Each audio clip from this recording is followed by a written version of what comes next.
Hey, good morning, everyone. Wanted to um, share this book that I've just read around gratitude. It's called Thanks a Thousand Gratitude Journal. It's a TED book by A.J. Jacobs. A really interesting concept. He talks about being grateful for the cup of coffee from this place called Joe's Coffee that he goes to every morning. So he decides to give gratitude to every person that gets involved in the making of it, and he gets up to 1,000 people that he shows gratitude towards. So it's a pretty interesting topic. I'm going to share with you some of my favorite quotes and reflection from that. Gratitude has a lot to do with holding on to a moment as strongly as possible. Scott told me he interviewed this guy named Scott Kaufman, who is he's like a famous professor at Wharton. Scott told me it's closely related to mindfulness and savoring. Gratitude can shift our perception of time and slow it down. It can make our life's petty annoyances dissolve away, at least for a moment. The point is, it's hard to be grateful if we're speeding through life, focusing on what's next, as I tend to do. We need to be aware of what's in front of us. We need to stop and smell the roses, along with the graham crackers and the soil and the leather. So today, while sipping coffee with Ed, I tried to practice what psychologists call savoring meditation. I let the coffee sit on my tongue for 20 seconds, which may not sound like a long time, but I don't want to keep Ed waiting. And 20 seconds can be powerful if you really make every second count. Quality over quantity, right?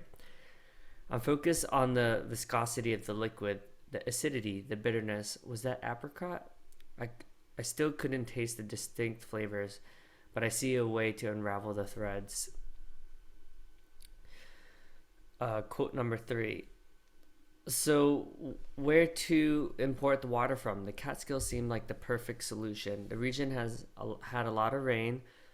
The altitude was high enough that gravity could help with delivery, and the residents didn't have political power to oppose such a project. And just as important, the water was soft, meaning it was low in calcium, and a troublesome mineral that clogs up pipes. It's low calcium, which is why New York water tastes clean, not metallic. It's one of the reasons why New York bagels and New York pizza taste so good, says Adam. Let me pause for quote number four.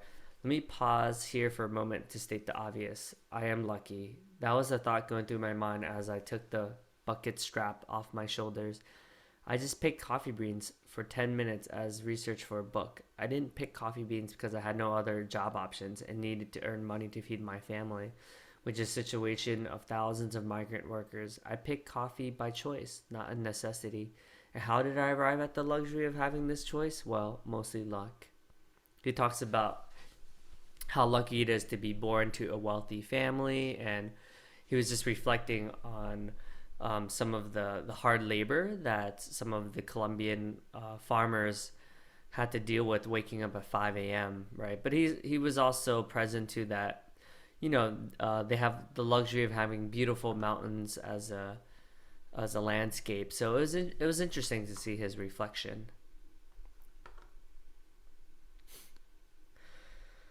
Next quote: the real world is no doubt a combination of luck and skill, and but I lean strongly towards, can't pronounce his name.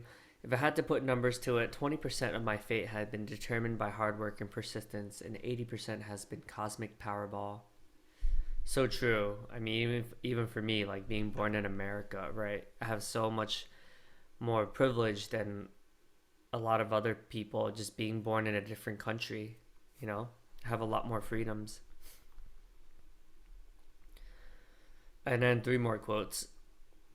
Luck determined I was born in a developed world. Luck determined I was the son of parents who could afford to send me to an expensive college.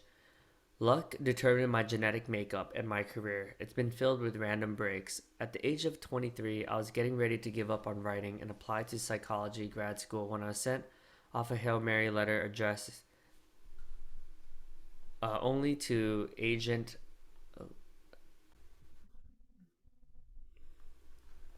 And It somehow got out of the slush pile and landed on the desk of Elvis' loving literary agent. He thought of my idea for an Elvis themed book might work. If I've been a Springsteen fan instead, I might be teaching psychology at a small college. I'm not dismissing the need for effort and persistence. Those who have worked their way up from the bottom, who didn't have the advantages I have had, need effort and persistence even more than I did. I also acknowledge that to a certain extent you make your own luck and create your own opportunities, but to a certain extent you also need pure luck. As Barack Obama said in a post-presidential interview with David Letterman, I worked hard and I got some talent, but there are plenty of hardworking, talented people out there. There was an element of chance to this element of serendipity.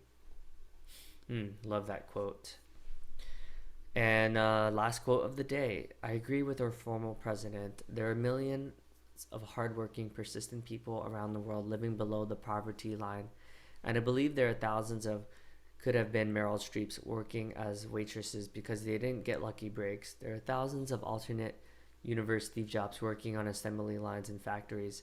Here's why I'm a fan of thanking our lucky stars every day. It helps with forgiving yourself, your failures. It cuts down on celebrity worship and boosts humility. And most importantly, it makes us more compassionate. Hope you love these quotes. Let me know what you think.